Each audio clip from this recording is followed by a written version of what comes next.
Hello and welcome to Voice of the People TV. It's a very great day again. This is the Spotlight Show. My name is Kiza K. Oh, let's talk about sports, which, whenever I'm here, it's just to tell you about sports, what's really going on, what's really transpiring out there. Now, Abia Warriors have announced that the appointment of Ikechoromu as a new goalkeeper coach. The former Super Eagles goalie was unveiled by Abia Warriors chairman John Obo in a brief but experienced ceremony. Impressive ceremony for me, witnessed by members of management. Obo said he decided to go on with his former superstar, talk about the shooting star shortstopper because of his vast experience and antecedents, hoping that his addition will be big influence to the national side. Talk about the team, the club side. Now, moving on now, the Super Falcons of Nigeria have been ranked the 10th best team at the just concluded 2023 FIFA Women's World Cup in Australia and New Zealand. Spain won the competition from the first time after edging past England 1-0 in the final. The coach side, said this is just what it is for the Falcons. Around the world drum is happy to get to, celebrate us, where the Super Falcons were eliminated in the last 16, losing 4-2 on penalties to the Lionesses of England, and that's just what it is. 10 positions, okay for me. Now, moving on, the FIBA African Pre-Olympic Qualifying Tournament concluded in Lagos on Sunday, with Cameroon emerging as victors in that very game. 12 teams competed in the Lagos side, including the host nation, Nigeria. Unfortunately, the Tigers suffered an early exit from the competition, failing to progress beyond the group stage. Now, FIBA African Pre-Olympic Qualifying Tournament concluded in Lagos on Sunday, with Cameroon emerging as the victors. 12 teams already competed in Lagos, including the host nation, Nigeria, but the Tigers suffered an early exit and they are out of that very one. So the triumph for Cameroon means they have earned the right to progress further in the Olympic qualifying process, representing Africa on the international stage. Talking tennis this morning, 7-time Grand Slam champion Venus Williams withdrew from next week's WTA tournament in Cleveland due to knee injury. She said on Sunday in a video on tournament on social media, the 43-year-old international, talk about the American player. Former world number one said skipping her final planned U.S. Open turn up was necessary for her to be able to play, her best when the year's final Grand Slam event begins in New York on August 28. Williams indicated a desire to play next year in Cleveland, a sign she looks to compete again in the 2024 WTA campaign. Williams received the wildcard spot in the Cleveland field as well as into U.S. Open, where she is also set to make her 17th main draw appearances. Now, Williams captured her first triumph over a top 24 in 4 years when she beat Veronika Kedemutova at the Cincinnati and was up for a set and break off before making the second round exit. Mira Andreeva, 16, was also who have played in the game as well, with Venus. It's also in the news. 16, as she has played Williams in a Cleveland opener, but instead will now face German Lucky Loser Tamara Kuchspach. Williams, talk about Serena sister, ranked to 407, that's what she is in the world. Won the 2001 US Open title and captured 5 Wimbledon single crown. Not really liking I'm giving it out well. So let me go back again to say that. So you need to know, I would not want to mislead you on the show, on the news. This is what it is. Talking about Venus Williams, sister to Serena. She's ranked 407th in the world, won the 2000 and 2001 US Open titles and captured 5 Wimbledon single crown. In the most recent is 2008 for Venus Williams. You talk about Serena Williams, you talk about Venus Williams. These are sisters. They've lived up to expectations over time. They are not just a baby in the game. They've been here before and they've a whole lot of accolades and a whole lot of, bonus, this incentive they've gotten to themselves. So, but right now, Venus doesn't really sound to be, she's not just at the top like she used to be before. But like I made you understand, she was former world number one at that point during her better playing days time. But come with me, let's talk about football and talk about the U.S. international Sergio Dest, who has joined PSV Eindhoven on loan from Barcelona. The two clubs announced on Monday at PSV said the 22-year-old fullback has joined on a season-long loan with an option to buy and had been named in their squad to face Rangers in the Champions League playoff first leg in Glasgow on Tuesday. Dest was born in Netherlands and started at Ajax Amsterdam before joining Barcelona in 2020. He qualified for the United States through his father and has made 26 international appearances and was part of the squad for the 2002 World Cup in Qatar. Now, Barcelona said that if PSV Eindhoven took up the option to buy, they would retain the right to share on any transfer fee for Sergio Dest. Now, moving on the show, Manchester United sounds to be a very bad one. I need to bring this to you. Man United forward Mason Greenwood will leave Old Trafford. He and the Premier League club said this on Monday. This is a mutual agreement to avoid being a distraction despite being cleared of allegation of assault and attempted rape. Greenwood was suspended by United in January 2022 when his accusation against him surfaced on social media and was charged with attempted rape, controlling behavior, and assault last October. He had been due to stand trials on November 27, 2023, but all criminal charges against him were dropped in February, with the Crown Prosecution Service saying it was due to withdrawal of key witness and his new material that came to light. Now, United said the investigation began once charges were dropped. So the question is, I don't want to leave on the fact that says, after all is said and done, more is said and done. Mason Greenwood, I just don't want to go into deep about Mason Greenwood. His letter to the club, to everyone who has supported him, looks very emotional. When I was reading on the radio, I felt like it's just what it is. So emotional that a young man who joined the club from 7 has parted ways with the club. The club cannot see. The talk is deep, right? Let me just have a little talk about it. From Manchester United perspective, I really understand what they are trying to do.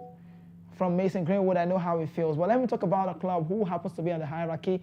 Mason Greenwood is a good player, no doubt, potential player at the time. Everybody knows his qualities, top-notch player, second to none. But for the club, we've seen people who have been alleged on this kind of a talk. Came out successful. Good for him, for Mason Greenwood. But for the club, you just heard me say that they've done their own investigation. And this is coming from the internal board, not just about the Mayor United, this is the internal, from the inside. The club doesn't feel comfortable anymore to have Mason Greenwood around. Emotionally, it sounds to be a bad story for Mason Greenwood. But I understand when there's a big platform or when there's a bigger side like the club, Man United, if not the biggest club in England, they don't want to dent. They don't want, how do I put it now? They don't want to dent what has been laid out over time, like a fountain. The foundation has been laid off. They don't feel it's ideal to let Mason Greenwood stay with the club. They feel like he's going to dent. It's maybe a stain, and that's just what the club is really avoiding. The Glazers family, maybe on their own part, doing it right, but for Mason Greenwood, who happened to have been at the club since he was 7, it's a bad one for him. Where does he want to start from? Clubs are really on the verge of signing him. Out of fact, already this morning I said, yes, we're interested. Some Saudi pro side are really keen on signing the English international. Roma also. I won't be surprised to see Chelsea come to say they want to sign Mason Greenwood. So it's just what it is. You need to know if you're a United fan. I'm so sorry to announce this, or so sorry to share this with you. If you know, you know. But if you just don't know, Mason Greenwood has parted ways with the club, and he is no longer a Manchester United player. Moving on the show, let's talk about John Stones, who will be out of action until after international break due to an injury. Man City manager Pep Guardiola said, casting doubt on the defender availability of England Euro qualifying against Ukraine and friendly with Scotland next month. Stones, 29, suffered a muscle injury during the preseason training and did not feature in win over Burnley, Sevilla and Newcastle United. The next international break is from September 4 to 12, and Stones is set to miss a game against Sheffield United and Fulham, scheduled on Sunday and September 2, respectively. Guardiola is facing additional injury concerns, with Belgian international midfielder Kevin De Bruyne sidelined for at least 4 months after suffering a hamstring injury during the City 3-0 win over Burnley in the opening game of the Premier League season. Now, Guardiola said he needs a remaining squad to step up in the absence of key players. The treble winner have lost influential players such as Algeria international Riyad Mahrez, who left for trophy-laden spell to join Saudi Pro League side Al Ahly. Former City captain El Gundogan also joined La Liga side giant Barcelona as they beat Sevilla on penalties to secure their first UEFA Super Cup title last week. And Guardiola said he's impressed by his players after a perfect start of the new campaign despite a hectic schedule for the team. And that's from Pep Guardiola's side. How well have you been following Man City? They've been overtime, keeping everything cool, keeping tabs on every player. Replacements are top-notch ones. Josko Vardy from RB Leipzig, Maciej Kovacic from Chelsea, all of those guys making those such a wonderful move to the club. And also, not long, I will still give you that news because that's the Doko who will be joining. So we'll be seeing a wonderful start, a wonderful lineup for Pep Guardiola's side, the likes of Erling Haaland, Julian Alvarez, makes talk about the Englishman, Jack Grealish, the start up is okay for me. So they are cool and good to go. But are these players that have left the club really missed? You could say yes to that. The likes of El Gundogan have left the club. But there's also Bernardo Silva with the club. There's still Rodri. Let's just move on away from that story. Now, one man who happens to be a friend of mine, not just like a mere friend, a real friend, a friend of mine. We talk well regularly. Samuel Chukwueze got his AC Milan career off to a perfect start as they defeated Bologna 2-0 in their first game of the league season on Monday night. Chukwueze, who joined AC Milan from Villarreal this summer, was brought on for goal scorer new signing Christian Pulisic on 74th minute. First goal came from Oliver Giroud, and Pulisic got Milan campaign off on a perfect start. Giroud gave Milan the lead in the 11th minute before Pulisic made it 2-0. 10 minutes later, Milan are now fourth in the league table courtesy of the win against Bologna. In his first season at Villarreal La Liga, Chukwueze scored 6 goals in 37 appearances, also helped Villarreal to win the UEFA Europa League title back in 2021. That's from Unai Emery, that side. Now, wrapping up the show, in the world of football, something happened yesterday. And I think if I want to talk about scoreline for top stories, I would say one happened in Fenerbahce side, the Turkish outfit, where Fenerbahce got to win 2-0 against Samsunspor. Fred scoring a goal. In Italian Serie A, another game that was played also was interesting to know, where Bologna lost at home against the better side, the Rossoneri Stefano Pioli's AC Milan, and that game ended 2-0. Oliver Giroud, 2018 World Cup winner, got to score a goal, and also next after was Christian Pulisic coming from the bench to score. But in the English Premier League, better word, the EPL, like you want to call them, Arsenal away from home against Roy Hodgson's side. Selhurst Park was the venue where Arsenal won 1-0. And that game was, it's funny to say because the goalkeeper Johnson, who manned the post for the Crystal Palace side, the Eagles, when the penalty came, if you watch the game very well, go check it out again, you could see something happened.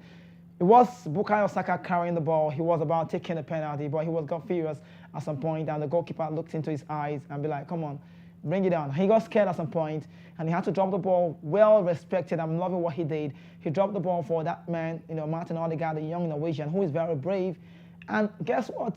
He stepped up, well composed, found the back of the net, well-placed penalty. He decided a better spot for himself. But Arsenal, struggled off Takehiro Tomiyasu red card to extend their perfect start of the Premier League campaign in the season as Martin Odegaard sealed a 1-0 victory against Crystal Palace on Monday. Moving on, Odegaard's second half penalty at Selhurst Park put Arsenal on course for their second successive win, but Mikel Arteta's side had to, dig deep to prevent and preserve their point after Japan defender Takehiro Tomiyasu was controversially sent off for a second yellow card midway through the second half. Tomiyasu had been booked for taking too long over a throw-in before his dismissal for making minimal contact on Jordan Ayew. Now, for Mikel Arteta, he was delighted with the way Arsenal refused to surrender their lead as they move up to third place behind leaders Brighton and also second place Man City on goal difference. Expected to mount sustained title challenge following last season's late collapse that gifted the trophy to City. The North Londoners look up for a fight after building on their opening weekend win against Nottingham Forest. While they haven't played their most fluent football yet, this could prove a significant, building block in the bid for the, for the fourth title for Arsenal. Now, Arsenal had their best away record in the top flight last season and registered a divisional best 10 clean sheet of their travels. Arteta's side men looked like road warriors against, and they repelled Palace's late flurry of players. Now, with new goalkeeper David Raya amongst the Arsenal substitutes after his loan move from Brentford, the spotlight was on Aaron Ramsdale as the England international fight to hold on to his place. Ramsdale rose to the challenge with a confident display from the moment he turned away Berisha Aze's long-range strike in the early stage, and that's for that game. How well did you see that match for you? Was there any controversial talk if you want to look into that very game? Declan Rice came out to be the best player of the match. Man of the game, or man of the match, better word, as Arsenal excelled and triumphed over Crystal Palace. It wasn't really easy, I'll let you know, because if you watch the game well, you would understand that for the last 20 minutes for the game to go off, it was about Crystal Palace pressing, pressurizing the Arsenal side. But the manager did something that was okay for me. He did an extraordinary change. On a very good day, everybody knows Kai Havertz should have left the game, but he did something that looks magical for me. Martin Odegaard left the game. He left the game. Bukayo Saka also left the game. He had to leave Kai Havertz, and reasons best known is the fact that he is a ball holder. He can hold on to the game. They needed a player like him. One man, Eden Kita, got off the game. Takehiro Tomiyasu with still a challenge, on Jordan Ayew, the man that made a move from Bologna. But Arsenal, I just want to rate them, maybe like you heard me say, we've not seen the best of football from them like we did see last season, but I want to say maybe for this Arsenal side, I'm not trying to take side, I think the best for the team is yet to come. The manager is just trying to implement a whole lot of changes. Shaka has left for Bayer Leverkusen. You know, Jorginho stays back. He came to the team yesterday and he composed well. It's just what it is. But right now, Brighton on top of the log. Man City comes second and Arsenal come third. And that's just what it is. But breaking news for me, that happened to be my case study.